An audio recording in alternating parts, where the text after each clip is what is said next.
大家好，我係五 C 班汪文軒，以下係高榮儀老師嘅好書推介，書名為《誰在收藏中國》，作者吳樹。中國係世界上文物流失最嚴重嘅國家之一。聯合國教科文組織表示，全球47個國家、200多座博物館中記錄在案嘅中國文物就有167萬件，而流散在海外民間嘅約為這個數目的10倍之多。20世紀80年代以後，盜墓走私出境的文物幾乎涵蓋晒所有文物的種類，包括書法、繪畫、陶瓷、瓷器、雕像、銅像等類珍寶。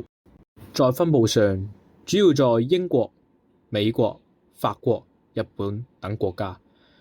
大英博物館就館內收藏中國文物高達2.3萬多件，當中不乏國寶級珍品和絕品。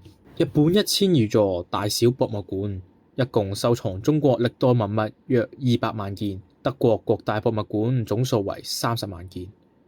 中國到底有多少文物流失海外，現存何方？確實數字恐怕永遠都是個謎底。如果有興趣睇呢本書嘅同學，我哋歡迎你嚟到圖書館借閱。